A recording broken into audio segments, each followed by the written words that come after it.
السلام عليكم ورحمة الله وبركاته. ازيكم يا شباب، عاملين ايه؟ يا رب تكونوا بخير كلكم يا رب.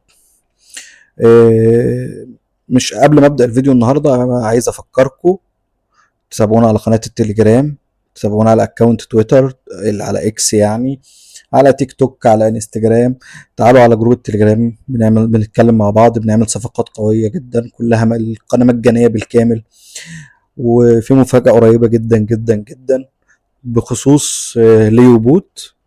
يعني لو انت موقف الاشعارات شغلها عشان هتحتاجه قريب. ده اللي اقدر اقوله. ندخل مع بعض في فيديو النهارده. ايه هي اشهر الاخطاء في التداول؟ ده فيديو سريع هنتكلم عن اكتر الاخطاء اشهر الاخطاء اللي ممكن تقابل المتداول.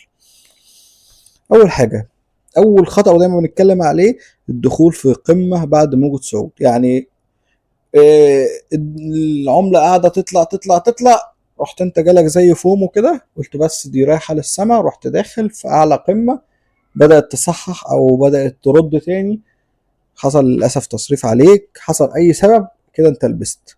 فاهم قاعده تتجنبها الدخول في القمه. طب اتجنبها ازاي؟ اول حاجه استنى تصحيح، ابص كده على مقاومه، دايما العمله بتنزل تقف وتطلع عندها استناها هناك.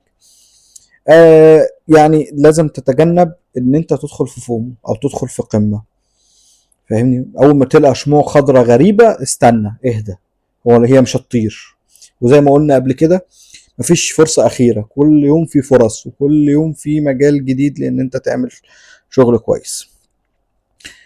وتاني حاجه ان انت بقى عشان تدخل نص دخول زي ما بيقول عليه او على مراحل، تحط مثلا جزء من الربح كملت لفوق ان شاء الله يبقى كويس، ما خسرتش حاجه، نزلت تعزز من تحت او تحط ايه، تكمل باقي صفقتك اللي انت شايلها.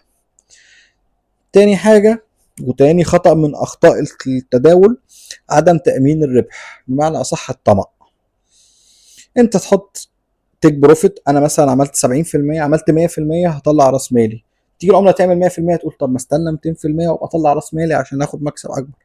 غلط، ما تعملش كده. اهم حاجه تامن راس مالك وتامن جزء من الربح، لازم تعمل كده ما دام عشان ما تبقاش عمله كسبانه وانت كسبان بعد كده ترجع تخسر، هتزعل.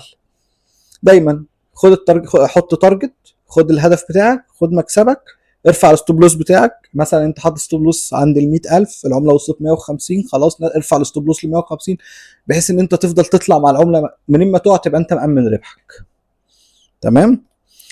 تالت حاجه التعزيز، تالت خطأ يعني التعزيز في وقت لا يجب التعزيز فيه.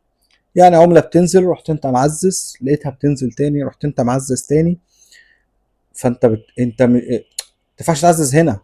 زي في ناس برضو خطأ شائع، يقول لك لقيت العملة بتطلع رحت معزز عشان خاطر ازود المكسب. لا يا حبيبي، انت كده بتخسر من مكسبك. لما لو العملة نزلت هنا عن المكان اللي انت عززت فيه، انت اكلت من مكسبك. فاهم حاجة تشوف في الوقت اللي انت هتعزز فيه يبقى ازاي، وتبقى عامل حساب كل حاجة، لان انت مش عارف السوق ماشي بيك ازاي. وما تخاطرش برقم كبير من راس مالك في الصفقة. خلاص هتعزز، تعزز بجزء صغير، تعزز بجزء صغير، توتال الصفقة ما يبقاش رقم كبير. رابع حاجة الارتباط العاطفي بعملة بلا مستقبل. على رأي علي لما دايما يقول لك لا تتزوج العملة، تتجوزش عملة. مش لا دي هتطلع، لا العملة دي حلوة، ده التكر عجبني، ده الموضوع بتاعها حلو فانا هفضل مكمل، كسبت 100% 200%، لا انا مكمل. لا يا باشا، خد راس مالك واكسب. لقيت العمله بتنزل ما تشبثش بيها وخلاص. ليه حسيت انت لازم تنط؟ لا، نط من المركب، ما تكملش خلاص. مش الفريق انا ده ناس كويسين، لا اصل لا يا باشا، شوف الاول العمله رايحه فين. خلاص ارتضيت بمكسبك اطلع. مش لا اصل انا حبيت العمله، اصل العمله حلوه، اصل انا قاعد فيها يمكن تطلع، يمكن الفريق يشتغل، يمكن لا، ما حصلش ما تدخلش. خامس حاجه وخامس خطأ من اخطاء التداول، الغياب الواقعيه. يعني انت بتقرر، شفت صفقه شكلها عجبك قلت هدخل، لا قبل ما هدخل دي في حاجات لازم تحددها. النهارده يوم شغل ولا لا؟ السوق اخباره ايه النهارده؟ في اخبار وحشه ولا في، يعني السوق وحش خلاص ما اريح. في سيوله، في سيوله، في سوق كويس تمام، ابتدي اشوف نقط دخولي ونقط خروجي ووقف خسارتي وهدخل امتى وهطلع امتى، وادرس بسرعه. هنعمل الكلام ده بسرعه، وادرس، لكن ما ادخلش ارمي نفسي في وسط السوق، مش هيرحمني. لو لقيت مثلا النهارده اجازه، النهارده مفيش سيوله، النهارده السوق وحش، النهارده تداولت مره واثنين وثلاثه وخسرت، خلاص وقف، متكملش، خد بريك، ريح، قوم اشرب كوبايه شاي، قوم اعمل اي حاجه، اقفل اليوم ده على كده، ما تتداولش تاني. ما تخليش العاطفه تحركك، وانا لا انا هعوض خسارتي فانا هكبر حجم الصفقه فهخسر اكتر. تمام.